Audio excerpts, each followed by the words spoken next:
亲爱的朋友们，欢迎来到微光夜读。爸，现在撤资还不晚。苏晨阳站在会议室里，看着台上那个穿着深色西装的中年男人，声音平静的让在场所有人都愣住了。刚才还在侃侃而谈的赵维浩瞬间停下了话头，手里的激光笔悬在半空中，整个会议室死一般安静，连空调的嗡嗡声都变得格外清晰。所有人的目光在苏晨阳和那位集团老总之间来回游移，空气中弥漫着一种说不出的紧张感。接下来开始我们本期故事，记得点击订阅并开启小铃铛。9月的午后，阳光透过办公大楼的玻璃幕墙洒在地面上，形成一道道金黄色的光柱。苏晨阳推开技术部的玻璃门，手里抱着一摞厚厚的项目文档，文件夹的边角因为频繁翻阅已经有些磨损了。这个 AI 智能识别项目从年初立项到现在，整整8个月的时间，他几乎把所有的业余时间都搭了进去。周末加班是常态，深夜回家更是家常便饭。妻子何雅婷不止一次抱怨过，说他比项目组里那些单身汉还拼命。陈阳，你来得正好。赵维浩从茶水间走过来，手里端着一杯刚泡好的咖啡，脸上挂着那种标准的职场笑容。他比苏晨阳年长3岁，是项目组的副组长，平时话不多，但在关键时刻总是能抢到话语权。怎么了？苏晨阳把文档放在自己的工位上，注意到赵维浩的表情有些不太自然。明天的汇报材料我已经整理得差不多了，你看看还有什么需要补充的？赵维浩递过来一个蓝色的文件夹，封面上贴着机密的标签。苏晨阳接过文件夹，快速翻阅着里面的内容。这一看不要紧，他的眉头慢慢皱了起来。整份汇报材料中，从项目的创意构想到核心算法设计，从技术难点的突破方案到最终的测试数据，几乎所有的关键内容都被重新包装了。最让他感到意外的是，所有这些内容的署名都变成了赵维浩和几个部门主管的名字，而自己的名字只在最后一页的项目组成员栏目中出现，字体还比其他人小了1号，位置也被排在了最后。这个署名，苏晨阳指着文件上的名单，刚要开口询问，哦，对了，赵维浩打断了他的话，放下咖啡杯。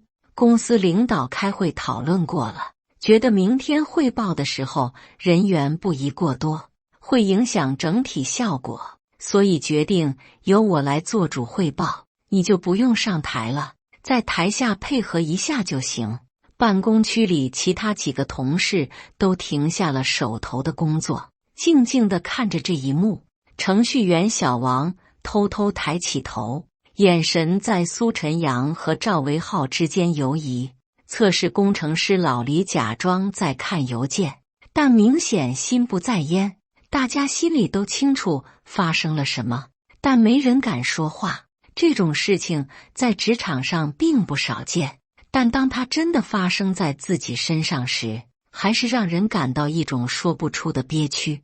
特别是那些熬夜写出来的代码，反复调试的算法参数，一次次失败后重新来过的坚持，现在都变成了别人简历上的亮点。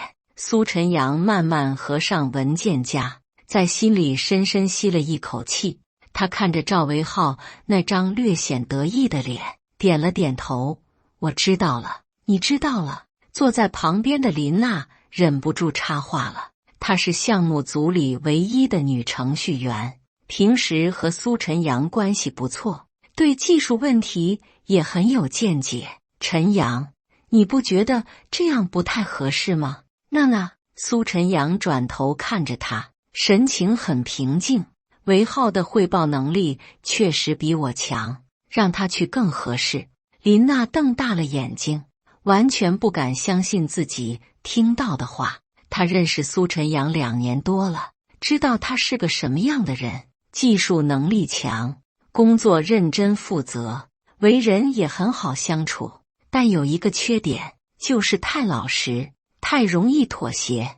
可是那些核心技术都是你设计的啊。林娜的声音提高了一些，深度学习的算法优化，图像识别的准确率提升，这些都是你一个人熬夜研究出来的成果，技术是大家一起研究的。苏晨阳摇摇头，我只是负责其中一部分工作，旁边的几个同事都是一副见了鬼的表情。小王想说什么，但被老李用眼神制止了。办公室里的气氛变得有些微妙，每个人都在心里衡量着自己的立场。赵维浩看到苏晨阳的反应，心里松了一口气。他最担心的就是苏晨阳会当场翻脸，那样事情就闹大了。现在看来，这个人果然还是太软弱了。那就这样定了。赵维浩拍拍苏晨阳的肩膀，明天的汇报会，你负责准备一些技术细节的备案资料，万一领导问到具体问题，你可以从旁协助。苏晨阳点点头，没有再说什么。他打开电脑，开始整理桌面上的技术文档。这些文档记录着项目从无到有的全过程，每一页都见证着他这几个月来的努力。下班的时间到了，同事们陆续离开办公室。林娜收拾好自己的东西，走到苏晨阳身边。晨阳，你真的打算就这样算了？他压低声音问道。算了什么？苏晨阳关闭电脑，开始收拾桌面。你明明知道我在说什么。林娜有些着急，这件事你不能就这么忍下去，必须要为自己争取。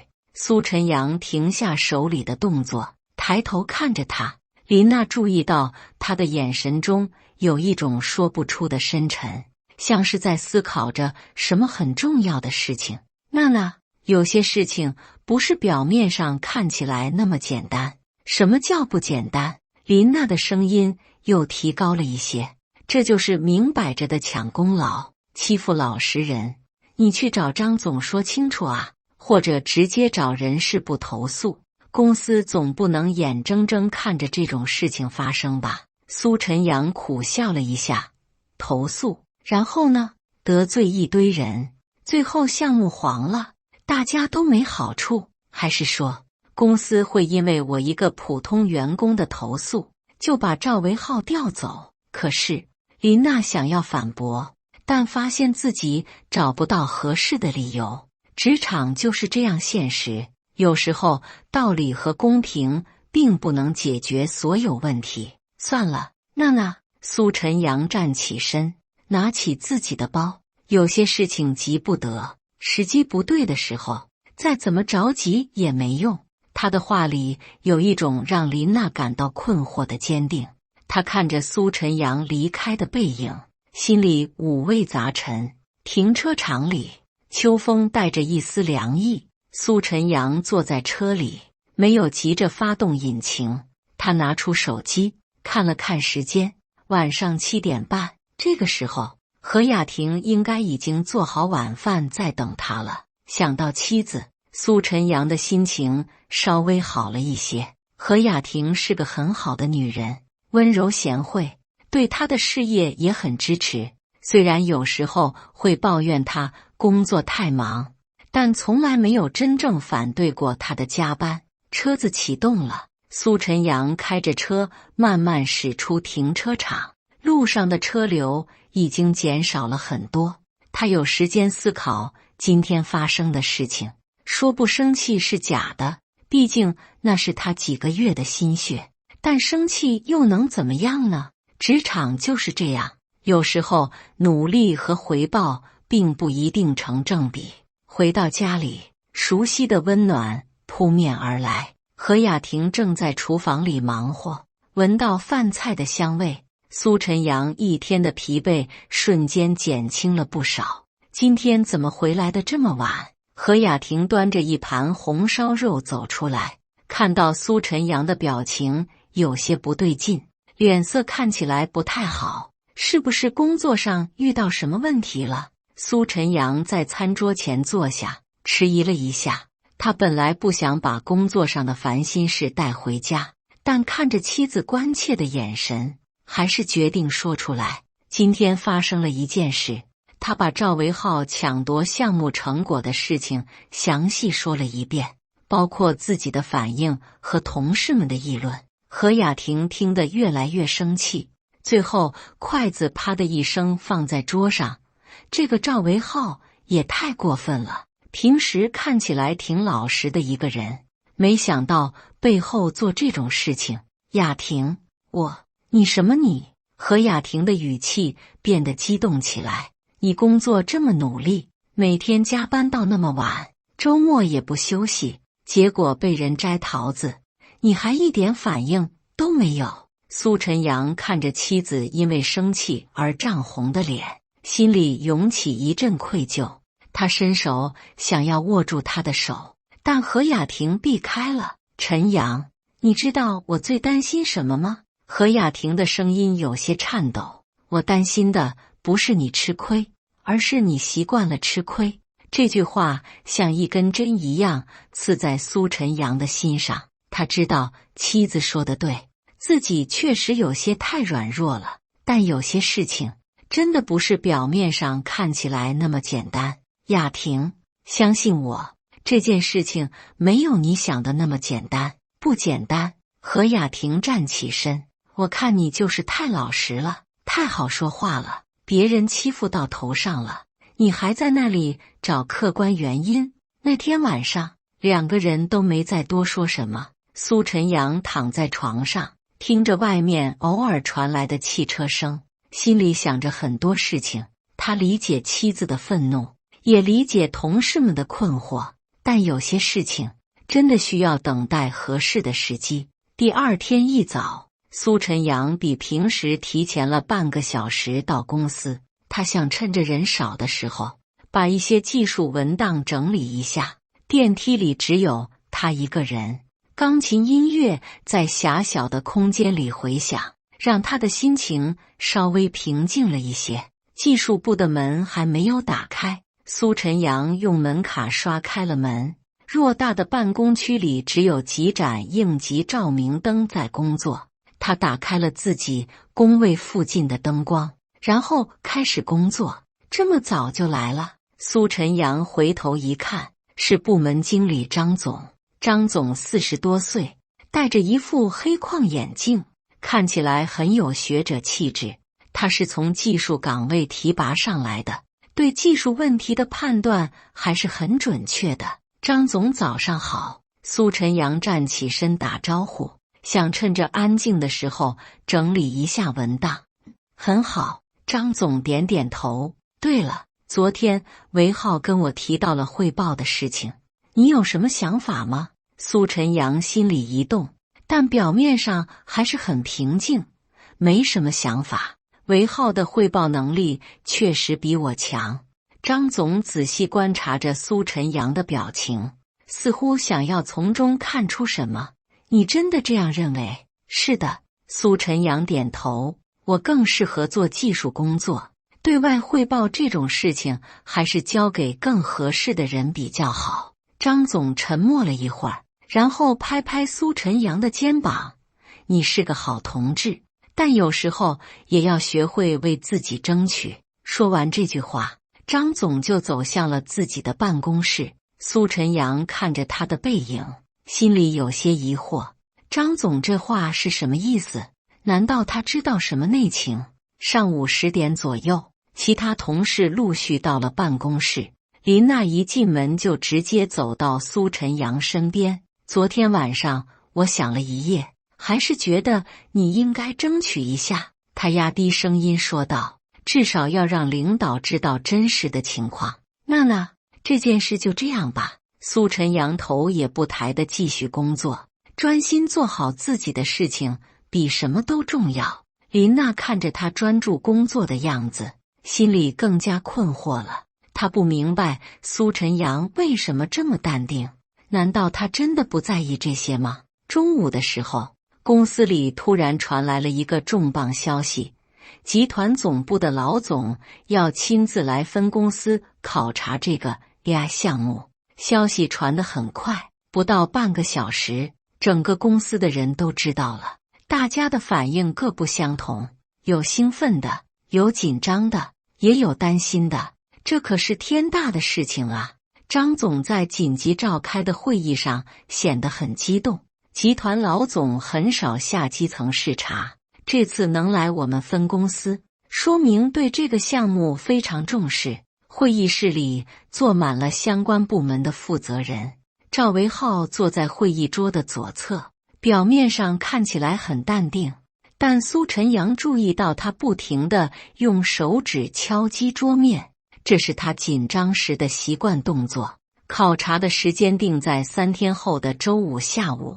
张总继续说道，汇报材料需要重新完善， PPT 的版式要更加正式，数据图表要更加直观，还有会议室的布置、接待流程，每一个细节都不能出错。人事部的王主任插话道，接待的礼仪培训也要抓紧时间安排。对，张总点头，这些都很重要。赵维浩，你作为主汇报人，这几天要多练习，务必做到万无一失。没问题，张总。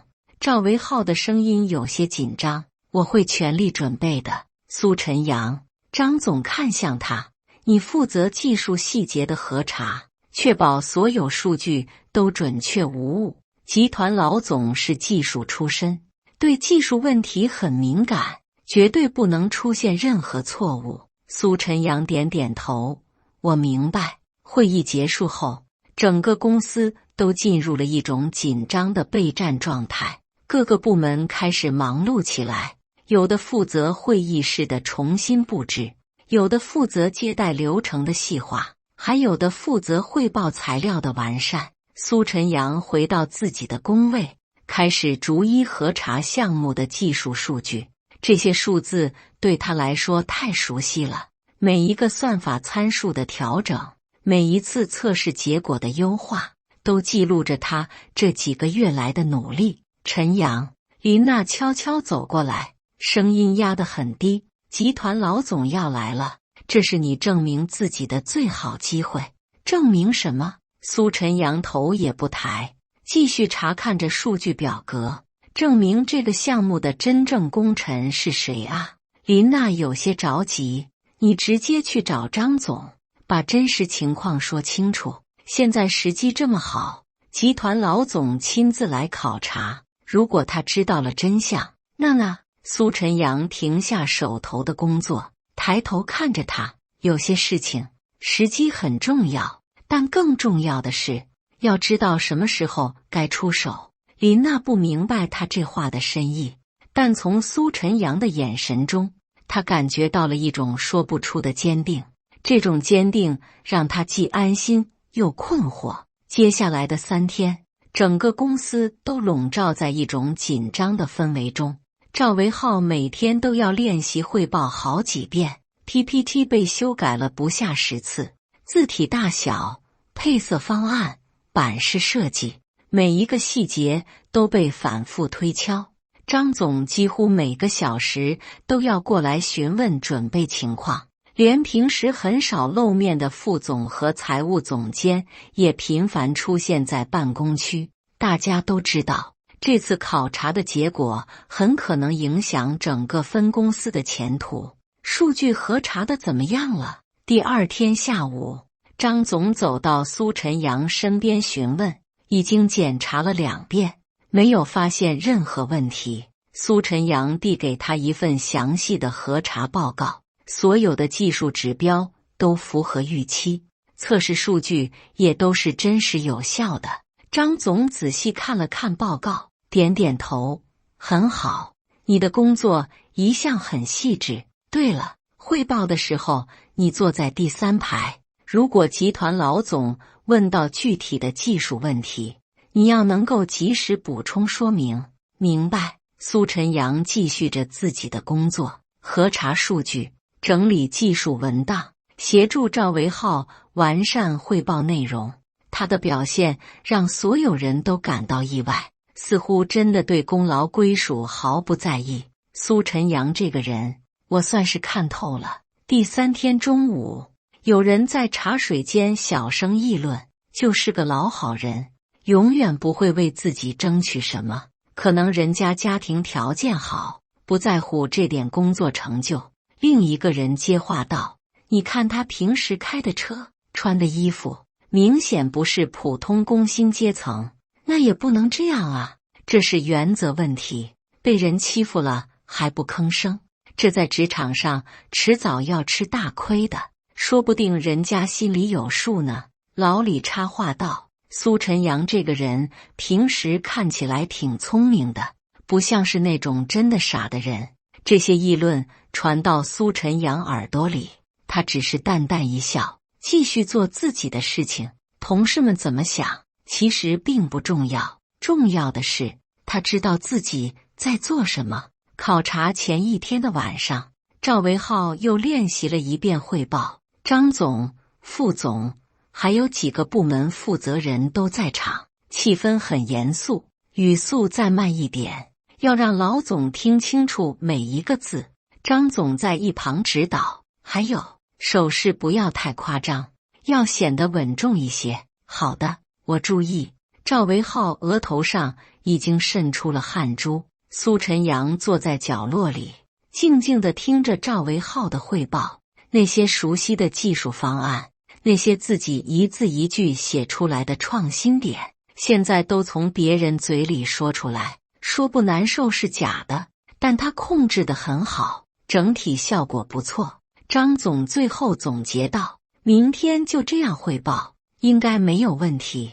大家早点休息，明天都要精神饱满地迎接集团老总的到来。”考察的日子终于到了，那是一个典型的秋日，天空很蓝，阳光也很好。早上8点刚过，公司门口就停了好几辆黑色轿车。苏晨阳站在办公室的窗边，看着楼下陆续下车的人。为首的是一个50多岁的中年男人，穿着深色西装，戴着金边眼镜。他的身材不高，但举手投足间透着一种不怒自威的气质。跟在他身后的是几个随行人员，看起来都很专业的样子，那就是集团老总。林娜也凑到窗边，压低声音说道：“看起来挺严肃的，不知道好不好说话。”苏晨阳没有回答，只是静静地看着那个男人走进大楼。有那么一瞬间，他感觉那个人的背影很熟悉，但这种感觉转眼就消失了。上午的时间主要是参观公司，了解整体运营情况。集团老总在张总等人的陪同下，依次参观了各个部门。当他们走到技术部时，所有人都停下了手头的工作，恭敬地站起身。这里是我们的技术研发中心。张总详细介绍着部门的情况，一共有30多名技术人员，负责公司所有产品的研发工作。集团老总点点头，目光在办公区里巡视着。当看到苏晨阳时，他的眼神停留了一下，但很快就移开了。这位是苏晨阳，我们项目组的技术骨干。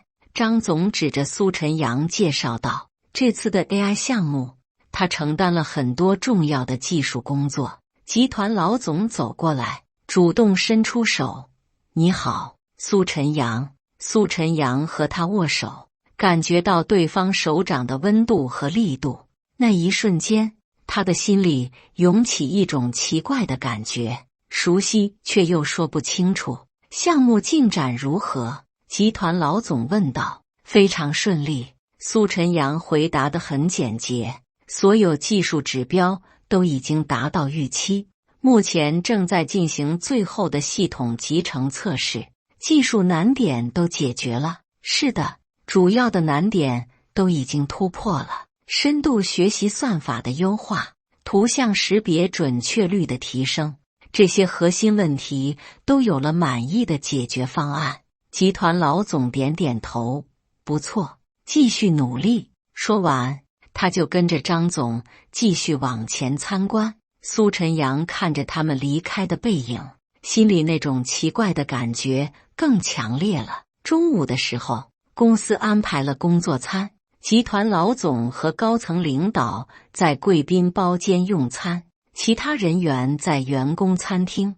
苏晨阳端着餐盘找了个靠窗的位置坐下，透过玻璃可以看到外面的街景。紧张吗？林娜坐到他对面，下午就要正式汇报了。还好，苏晨阳夹了一口菜，我又不用上台，有什么好紧张的？我觉得你应该紧张才对。林娜压低声音，万一集团老总问到技术细节，你能保证赵维浩答得上来吗？这个问题确实值得担心。虽然赵维浩这几天练习了很多遍，但对于深层次的技术问题，他的理解还是有限的。如果集团老总真的问到核心算法的设计理念，或者具体的参数调优方法，赵维浩很可能会答不上来。车到山前必有路，苏晨阳淡淡的说道，到时候再看吧。下午2点，正式的汇报会在大会议室举行。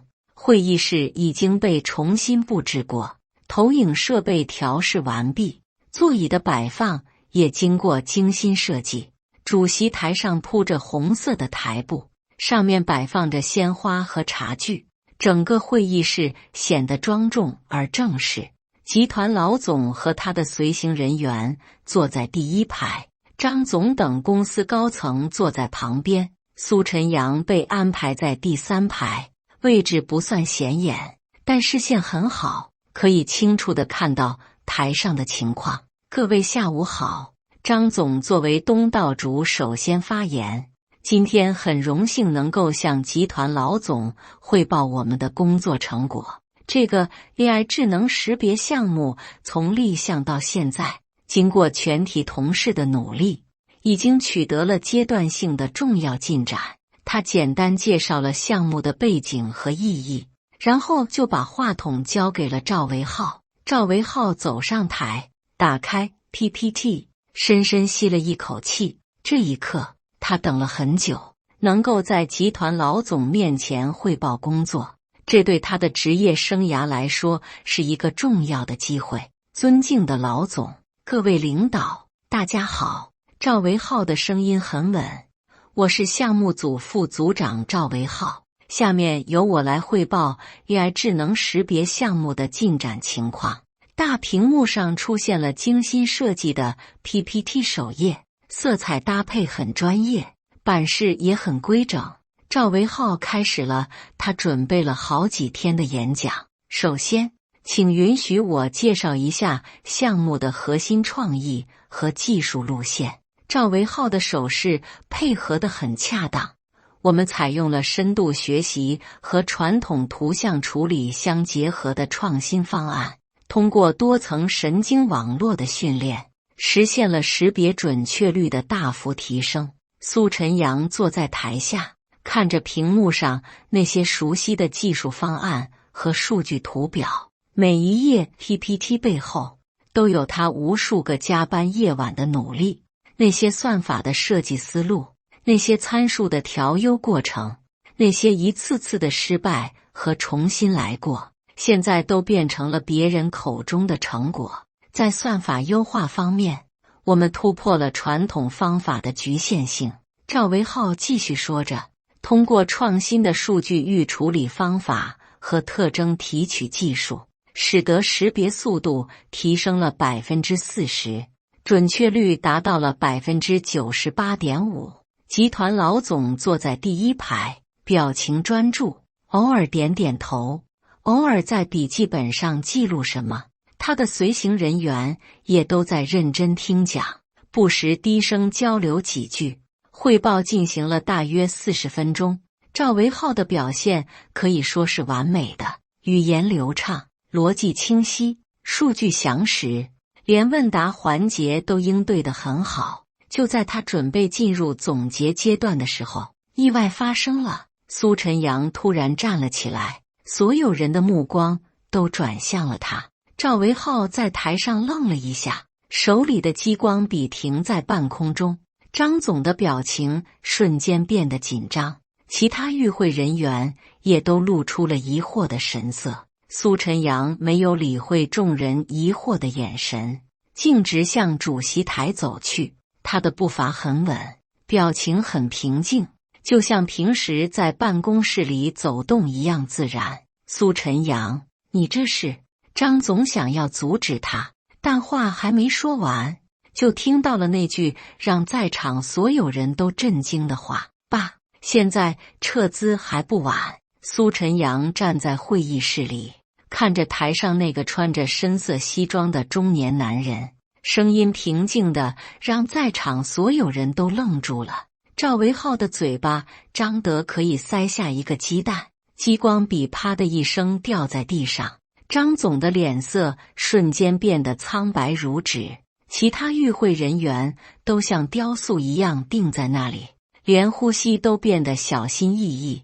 整个会议室里只有空调的嗡嗡声，还有远处传来的汽车引擎声。时间仿佛在这一刻停止了。集团老总缓缓站起身，摘下金边眼镜，用随身携带的手帕仔细擦拭着镜片。这个简单的动作在此刻显得格外漫长，每个人都能听到自己的心跳声。会议室里的气氛凝重得让人窒息。赵维浩的额头上冒出了细密的汗珠，他想要说些什么，但喉咙像是被什么东西堵住了一样，发不出任何声音。张总紧紧抓着椅子的扶手，指节都发白了。各位，我想我需要重新介绍一下自己。那个男人重新戴上眼镜，环视着在场的所有人，声音平静但充满了威严。我是苏建国，天弘集团董事长。同时，他停顿了一下，目光落在苏晨阳身上，也是苏晨阳的父亲。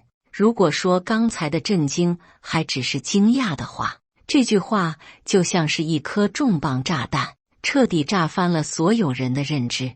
赵维浩的脸色从苍白变成了青白，豆大的汗珠从额头滚落下来，滴在地板上，发出轻微的声响。张总的身体开始轻微颤抖，他想要站起来说些什么，但腿软得站不起来。其他与会人员都瞪大了眼睛，仿佛在看一场不可思议的魔术表演。这怎么可能？终于有人发出了声音，是坐在后排的财务总监苏晨阳。半年前，陈阳主动提出要到基层锻炼。苏建国没有理会其他人的震惊，继续说道：作为父亲，我当然支持他的想法，但我提出了一个条件，就是不能透露我们的关系，必须凭借自己的真实能力获得认可。苏晨阳点点头，这个条件我一直在严格遵守。从入职的第一天开始，我就没有向任何人提及我们的关系。是的，你做得很好。苏建国的眼中闪过一丝欣慰。这半年来，我通过各种渠道了解了你的工作表现，你的技术能力，你的敬业精神，你对同事的态度，都让我感到骄傲。林娜坐在角落里，终于明白了苏晨阳为什么总是说有些事情急不得。她看着台上的父子两人，心中涌起一种复杂的情感，既有震惊，也有感动，还有一种说不出的敬佩。那您今天来？张总的声音有些颤抖，他努力想要控制自己的情绪，但显然很困难。我今天来，本来是想看看这个分公司的管理水平。苏建国的语气变得严肃起来，看看你们是否真正有识人之明，是否能够公平公正地对待每一个员工，是否具备一个现代企业应有的管理素质。他走到会议桌前，拿起那份汇报材料，慢慢翻阅着。但是现在我很失望。这句话像是一把利剑，直接刺进了在场每个管理者的心里。张总的脸色变得更加难看，副总也低下了头，不敢与苏建国的目光对视。一个员工的核心创意被抢夺，技术方案被冒领，辛苦研发的成果被他人占有，而管理层对此不仅视而不见，甚至可能是默许的。苏建国的每一个字都像重锤一样敲在大家心上。请问，这样的企业文化，这样的管理理念，还有什么投资价值？赵维浩想要说什么，但苏建国的目光让他把话咽了回去。此时此刻，任何辩解都显得苍白无力。苏董，这里面可能有些误会。张总勉强开口，声音像是从喉咙里挤出来的。误会？苏建国的语调提高了一些。这份 PPT 中的核心算法设计，我在去年年底就在陈阳的工作笔记中看到过。那些技术难点的突破方案，也是他花了几个月时间研究出来的成果。这些本来属于他的创意和心血，现在却堂而皇之地变成了赵维浩的功劳。请问张总，这是什么样的误会？现场鸦雀无声。苏建国的质问让所有人都无法回答，因为事实就摆在那里，任何辩解都显得徒劳。我需要为公司的管理失误承担责任。张总艰难地站起身，声音颤抖着，但这确实不是我一个人的决定。公司的考核机制，项目的评估流程，我知道。苏建国打断了他的话，这正是我最担心的问题。这不是个人的品德问题，而是整个管理体系的问题。当一个企业的文化允许这种事情发生，当管理制度无法保护真正的创新者，这个企业就失去了发展的根基。苏晨阳看着父亲严厉的表情，心里五味杂陈。他知道父亲的愤怒不仅仅是因为自己受到了不公正待遇，更是因为这种现象代表了企业管理中的深层次问题。陈阳，苏建国转向儿子，你有什么想说的吗？苏晨阳深深吸了一口气，爸，我想我在这里的历练已经够了。这几个月的经历让我学到了很多东西，不仅仅是技术方面的，更多的是对人性和职场的理解。是的，这些经历很宝贵。苏建国点点头，但有些教训的代价太高了。赵维浩终于忍不住了，苏董，我也是迫于压力，公司的评估机制、考核标准，迫于压力。苏晨阳转身看着他，那为什么不是我迫于压力去抢别人的功劳？为什么不是林娜迫于压力去做这种事情？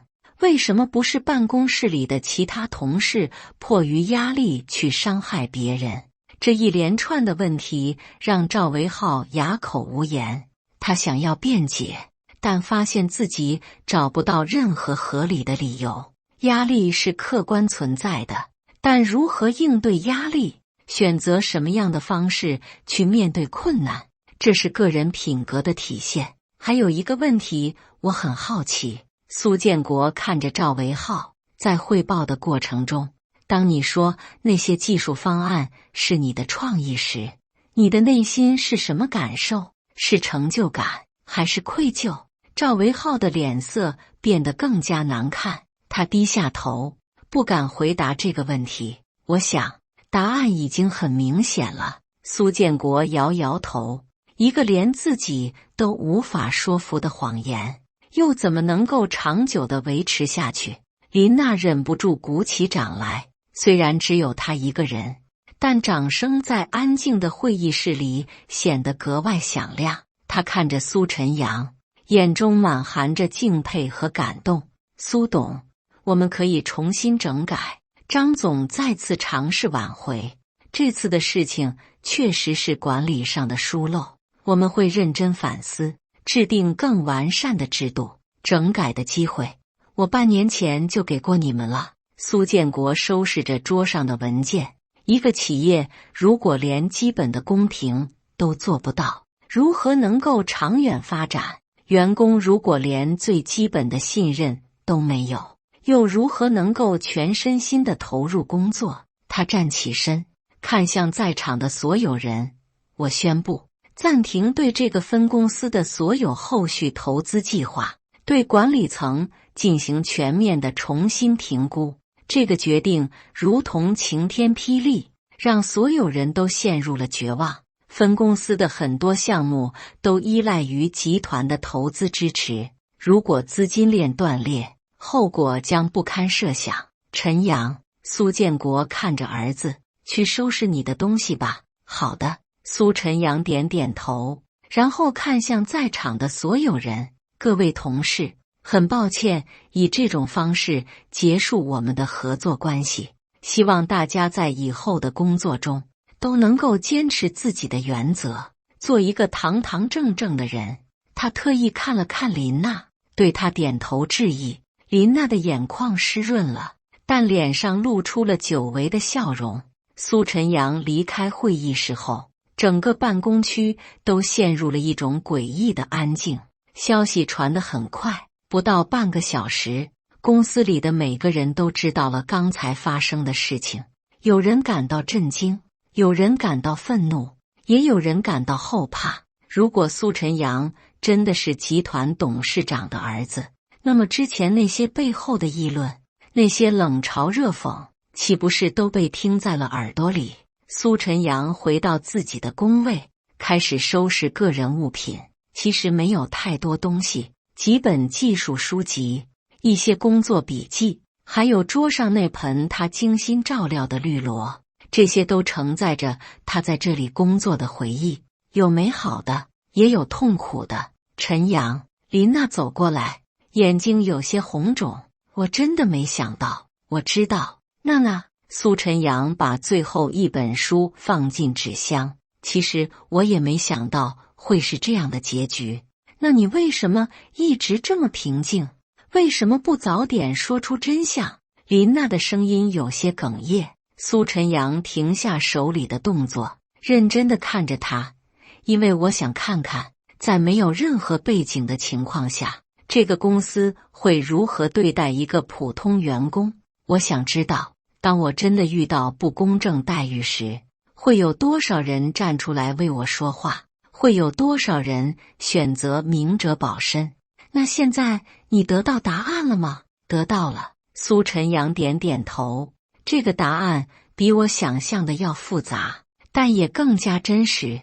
他看了看办公区里的其他同事，有些人在偷偷观察着这边的情况，有些人假装在工作，还有些人干脆离开了自己的工位。人性是复杂的。娜娜，苏晨阳继续说道，在这种情况下，能够坚持原则，敢于说出真话的人并不多，但你做到了，这让我很感动。林娜的眼泪终于流了下来。可是我什么都没有做成，还是让你受了这么多委屈。你做的已经足够了。苏晨阳拍拍他的肩膀，在所有人都选择沉默的时候，你是唯一一个站出来为我说话的人，这份友谊我会永远记住。小王从远处走过来，脸色有些尴尬。陈阳，我想道个歉，之前的事情，我应该支持你的。没关系，小王。苏晨阳摇摇头，每个人都有自己的选择，我理解。老李也走了过来，神情复杂。我们都被蒙在鼓里。如果早知道你的身份，如果早知道我的身份，你们就会有不同的表现。苏晨阳反问道。那这样的支持又有什么意义呢？这个问题让老李无言以对。确实，如果仅仅因为身份背景而改变态度，那这种支持就失去了真诚的意义。苏晨阳提起纸箱，准备离开。走到电梯门口时，他回头看了看这个工作了半年多的地方，这里有过欢声笑语，也有过深夜加班的疲惫，有过团队合作的默契，也有过尔虞我诈的算计。电梯门开了，苏晨阳走了进去。随着楼层数字的减少，他的心情反而越来越轻松。有时候离开也是一种解脱。走出公司大楼，夕阳正好西下，天空被染成了金黄色。苏晨阳把纸箱放在汽车后备箱里，然后给妻子打了个电话：雅婷，我辞职了。什么？何雅婷的声音透着惊讶。发生什么事了？是不是因为昨天的那件事？今天发生了很多事情，回去再跟你详细说。苏晨阳启动汽车，今天晚上我们出去吃饭，庆祝一下。庆祝什么？何雅婷的语气有些困惑。庆祝我终于可以做回真正的自己了。何雅婷在电话那头笑了。好，我等你回来。路上，苏晨阳的手机响个不停，有同事打来的，有朋友打来的，甚至还有一些不太熟悉的号码。消息传得很快，业内很多人都知道了天弘集团那个低调的技术员其实是董事长的儿子。但苏晨阳并没有接听这些电话，他需要一些安静的时间来整理自己的思绪。第二天，苏晨阳接到了5家公司的面试邀请，其中有知名的大企业，也有充满活力的初创公司，每一家都开出了丰厚的条件，希望他能够加盟。苏工，我们公司非常希望您能加入。其中一家公司的技术总监在电话里诚恳地说道：薪资待遇方面绝对让您满意，而且我们承诺，在这里您的每一份努力都会得到应有的认可和回报。这种承诺，苏晨阳听了很多，但他更在意的是企业的文化和价值观。经过深思熟虑，他最终选择了一家专注于人工智能研发的初创公司。虽然规模不大，但团队氛围很好，创始人也是技术出身，理念非常相投，欢迎加入我们的团队。创始人李博士在面试时说道：我们这里没有什么复杂的人际关系，大家都是纯粹的为了技术而聚在一起，这正是我想要的。苏晨阳笑着回答。1个月后，苏晨阳在新公司主导的一个机器视觉项目取得了重大突破。这个成果不仅在技术上有创新，在商业应用方面也具有很大的潜力。而他原来所在的那个分公司，因为失去了集团的资金支持，陷入了经营困难。那个所谓的成功项目也因为缺少核心技术支撑而最终搁浅。赵维浩被调离了技术岗位，安排到了后勤部门。张总被降职处理，副总也受到了相应的处分。林娜在苏晨阳离开1个月后也提交了辞职申请，她加入了一个更有发展前景的团队。在那里，他可以充分发挥自己的技术能力，而不用担心遭遇不公正的待遇。他在朋友圈里写道：跟着正确的人，做正确的事，坚持正确的原则，这比什么都重要。感谢那些在困难时刻依然选择站在正义一边的朋友们。苏晨阳看到这条朋友圈时，忍不住点了个赞，并且留言：愿我们都能在人生的道路上保持初心，做一个堂堂正正的人。半年后，苏晨阳收到了一份特殊的邀请，天弘集团要举办年度技术创新大会，邀请他作为特邀嘉宾发表演讲，主题是如何在现代企业中营造公平公正的创新环境。在演讲台上，苏晨阳看着台下黑压压的人群，心情平静而坚定。各位同仁，大家好，今天我想和大家分享的不是技术方面的经验，而是关于职场道德和企业文化的一些思考。他的声音清晰而有力，传遍了整个会场。在我们追求技术创新和商业成功的同时，不应该忘记最基本的人文关怀和道德底线。一个真正优秀的企业，不仅要有先进的技术和管理，更要有公平公正的文化环境。台下响起了热烈的掌声。每一个员工的努力都应该得到尊重，每一份创新都应该得到认可。当我们创造了价值，就应该获得相应的回报。当我们遭遇不公，就应该有渠道去申诉。这不仅是企业管理的要求，更是社会进步的需要。演讲结束后，很多人主动过来和苏晨阳交流，其中有企业的管理者，也有一线的技术人员，大家都对他的经历和观点表示认同。苏工，您的经历给了我们很大的启发。一位年轻的工程师说道，我们也遇到过类似的问题，但不知道该如何处理。